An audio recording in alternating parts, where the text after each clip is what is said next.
Oh, baby. Oh, baby. I am who I am. My name is my name. Welcome to the channel. If you are new, just shooting the shit with Sands, man. Diehard Heat fan, diehard Bucks fan, diehard Arkansas fan. That's what I talk about, and I have an hour-long pod where I cover broader spectrum shit. I'm really sticking to the shorts and short-term videos because you ADHD motherfuckers that are 20 years old are killing the content game, right? And also ignore all the ignore the Philly shit, right? They're like, you're a diehard Bucks fan. Where the fuck do you get the Eagles curtains? No, I'm at a friend's house in Texas, and I'm just visiting for the draft and all that tonight. So let's get into it, man. This is unbelievable what Jimmy Butler just did. Unfucking believable. I know I'm not supposed to curse in the first 2 minutes of YouTube, but unfucking believable what we just saw from Jimmy Butler. You're talking, this is one of the greatest playoff series performances ever. Ever. And then you put the context around it. We didn't have a chance. I thought that. And if you didn't, congrats. Like, you're the most optimistic fan. And you know what? That's why I hate being a pessimistic fan, because I'm sitting here and I can't get into the series the first couple games. Because I'm like, Giannis is out. Are we really going to win? Like, this is some fluky shit. We can't shoot like this, right? The Heat today, their points per game in the Bucks series would be number one for the entire regular season, and that's with the Kings having the greatest offense of all time. We would be fourth in made threes per game, while we were 17th during the regular season. We were 30th in points per game. What happened? And this is going to be a Jimmy Butler video, but let me just give credit to the others, as Shaq calls them, right? Gabe Vincent's shot last night, the pull-up three, is a shot that in regular season games, that is a we lost, let's just get a shot up to see if we can make it close, right? The pull-up three with 11 seconds left, knocks it down, makes it one, makes it a game. Max Strus has been shooting well. Duncan Robinson, and I hate to say, like, we do hate Duncan Robinson's defense, right? But I always said this, is Max that much better of a defender than Duncan? Because I feel like Duncan isn't that much worse than Max as a defender, but he just gets attacked more because they're like, he's a defensive liability. You get what I'm saying? Like, he just gets attacked more every time they put him in the action, and then they get to going and attack him every time. Duncan Robinson played well in his off-ball offense. That the screens that he sets, there's two that come to Duncan. They're still scared of Duncan Robinson, man. The Bucks have fucking trauma from Duncan Robinson still, from what he did in the bubble to them. And then Spo. Also, let me give credit to Bam here. This is a whole different Bam Adebayo, man. Do y'all remember last year? Last 2-3 years, really. He would have games where he'd miss his first, like he'd miss 6 out of his first 7. He would, in the first quarter, he would shoot 11 shots for the rest of the game. This guy did not shy away at all. And he actually, to me, won us that game at the end of the game. Him and Jimmy's, the using Bam Adebayo as a point guard while they're pressing up real high. You kind of relieve the pressure when you get the center to come up, because nobody can stay with Bam at the center position except for a handful of guys. And then you get Jimmy getting these small ball screen sets where they're worried about the outside shot because Bam's not setting the screen. They're worried about the three-pointer. And Drew, like Jimmy said in the post-game presser, he's going to stick to him. He's going to try to go over a screen. They were doing double screens. He was, those plays where Bam was dropping dimes. Double screens on the weak side, getting that cut, the curl inside. And then one time, Jimmy played his basketball IQ, guys. Oh, my God. Oh, my God. He comes up, fakes the curl, back cuts, wide open layup. Like, dude, a 16-point deficit in the fourth quarter. A fucking 12, 14, 16-point deficit in the fourth quarter last game.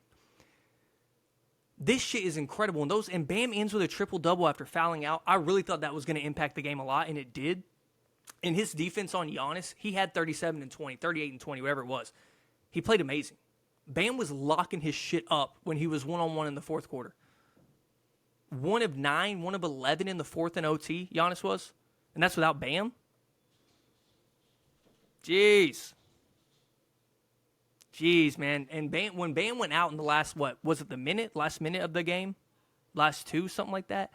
I thought it was going to be hard, and Giannis scored immediately when he went out the game. He started attacking.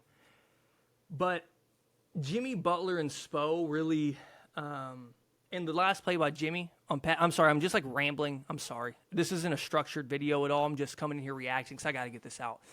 The last play by Spo, we've seen that earlier on, and I don't know the exact game, but I do remember it because everybody was like, God damn, Jimmy got up for that one. I don't know if it was against Atlanta or I forgot who it was against, but I do remember that play. It was Gabe Vincent inbounding as well. I believe they had a lanky defender on him. He did the exact same over-the-head pass. Shit was a dime. It was a dime. And Spo's just one of a kind, man. And Coach Bud got out-coached badly because, you know, I'm not going to sit here and act like I know more basketball than Coach Bud, but I know enough. I know a lot about basketball. I'm almost 30 years old, man. All right. I got kicked off my basketball team in high school, and I became the manager trying to make the team again. All right. Yeah, I'm not a hooper. I don't give a fuck. I got 2 torn ACLs, bro. All right. And I was drawing plays and shit. So I know some X and O's. I'm not fucking Bud. Like, I'm not trying to say that. But his lack of giving a fuck about somebody killing him is crazy. That was insane. Jimmy was giving Drew the fucking business. The business. And he shit-talked Drew fucking Holiday, apparently the best perimeter defender since prime Kobe fucking Bryant, and apparently the nicest guy ever in the NBA. On your head. It's on your head, Jimmy said. Right? It's on your head. I'm fucking you up. And then I don't think he said, I own you, like everybody's saying he said. I think he said, I'm doing all this on you. Like, I'm fucking you up. And he was. Like, it would be different. And that's the whole, when you put the context about what he just did. 8-1 upset. Favorites to win the title. Nobody picked against Milwaukee this year. Almost nobody. They were saying Suns, Bucks are going to win. That's what I had. And that wasn't the case. Jimmy Butler had other fucking plans. Kevin Love, by the way, had a great Game 5. My God. His ability to stretch the floor and be a threat from out there and get Brook Lopez to kind of leave that painted area was huge for us. But, you know, that Game 5 performance was just as good as the 56. Was just as good. Jimmy was playing so well that it seemed like he had a quiet 30 at one point. Did he not? Like, when he had 25 after what you saw with the 56, he had 25, I think, in the third quarter. You're like, damn, bro, he's not playing bad. You're just like, he's kind of quiet tonight. he's on pace for 40 again. And then once again, the series in the playoffs, I've always said this. I told y'all with the Kyrie and Luka thing, and I was wrong. The reason I thought it would work was because in the playoffs, because I thought they were going to make the playoffs easily. In the playoffs, shot makers matter. And that's when all this, there's only one ball shit doesn't matter. Do you think one ball matters when Devin Booker and KD are out there? Do you think it matters that there's one ball? We got to pass it around. Do you think that fucking matters? And I know that's a whole different situation between Luka and Kyrie and KD, because KD's one of the most plug-and-play guys in the league. He is the most plug-and-play guy, superstar ever. But you think that matters? You think that matters with Jimmy Butler? Do you think he needed to pass that ball around, see what the others had to think about it? I don't fucking think so. That's what I think. I don't fucking think so. This guy shot 60% for the series and averaged 38 points with 44% from three, and he's not a three-point shooter. I think it was his fifth highest three-point attempt number in a playoff series in his career. He shot 44%.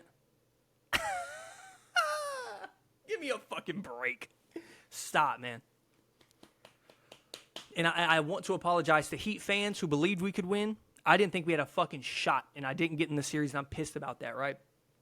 So just all love to Jimmy Butler from a historic perspective. Oh, and another thing, this is like the stat that I have. In the regular season with the Heat, he has 231 games. He has 10 35-plus point games and 0 40-point games. In the regular season, I have 231. He has 10. What fraction is that? 10 out of, we're not going to do this. I think that's a 2%. 2%? I think so. Anyways. In the playoffs, 46 games. Now he has 47. 47 games. 35-plus point games, 11. 40-plus point games, 8. Unfucking believable. Y'all, the way y'all talk about Kawhi, that's Jimmy. He doesn't load manage. He averages 22 instead of 27 that he could average. He lets his homies get involved. He lets Bam average 20. He lets Tyler average 20. And let's talk about Tyler Hero was beating the playoff allegations. He was beating the playoff allegations, breaks his hand on a ball. Dude, the Heat culture just took over his brain. There was no reason for him to dive at that ball. But at least he got hurt on a play where he was playing hard. You know, and I know that's kind of corny or whatever, but he got hurt on a play where he was playing hard, and I think Tyler Hero would have fucked them up with that drop coverage. But I also think it was a blessing in disguise because Bam stayed aggressive, and Jimmy he was going to hoop anyways, but I think he's okay with letting Tyler take some of those clutch shots, no? And let's be real, are we mad at Tyler taking clutch shots? Because I swear to God, the first 36 minutes of the game, I don't care what Tyler shoots, but sometimes I'm like, yo, calm down, Hero Ball. Can we pass it around? Like, it's a 7-point game with 6 minutes left in the third. We don't want this to get away from us. And then we're down 9 in the fourth. Pull up 3, bang. Floater, bang. Pull up 3, bang. And then you're like, let me not say shit anymore about Tyler Hero. The pull up on the Jazz on New Year's Eve, bro? What? Oh, my God. Like, he is clutch as fuck, man. And we always rely on him on those last-second shots. Like, if you remember, I believe it was the Knicks game. We give him that baseline look. That's his jumper, the fading on the baseline. That's his shit. That elbow. And we gave it to him, and we don't care, which I respect. I do. This was just an incredible series, and I'm actually going to talk about the Bucks for like 2 or 3 minutes. Woo. Sorry for the weird cut, guys. Had a stomach issue pop right up at a sprint. Yeah, but Tyler Hero missing was huge. I mean, he's 20 points per game, and to me, he's one of the best young prospects in the league. It's like him, Maxey, you know, that Jordan Poole conversation. I don't think Maxey and Hero need to even be in that conversation. I'm taking Halliburton, Maxey, Hero all over his ass. You know what I mean? But also, before we get to the Bucks stuff, I wanted to give credit to Kyle Lowry. So how about we make a trade? You trade your Kyle Lowry shitting on him stock for my I thought we didn't have a chance stock. Or if we both had that stock. I didn't have that Kyle Lowry stock. I never said, yo, Kyle Lowry's... I never said he's elite, like, still. But I think... I was saying it on multiple pods. I think in the playoffs, Kyle Lowry is effective. Because when it comes down to it, Kyle Lowry, by the way, won us a couple fourth quarters in this series. If not multiple, like 3 or 4 fourth quarters. His defense...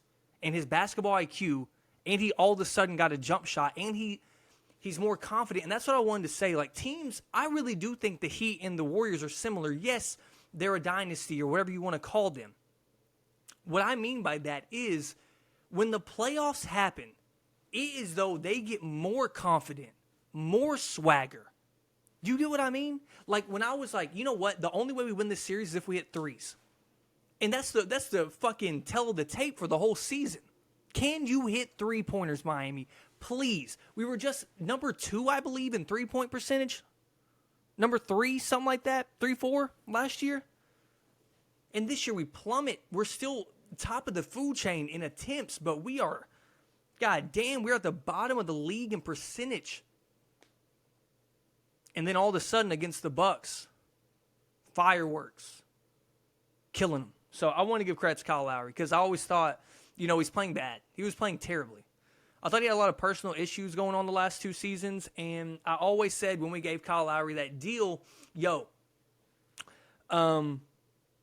this dude's going to wake up one day and not be able to play basketball. I said that 2 years ago when we signed him. You can go look it up on the pod. Go look on my free agency special. Go look. I said it.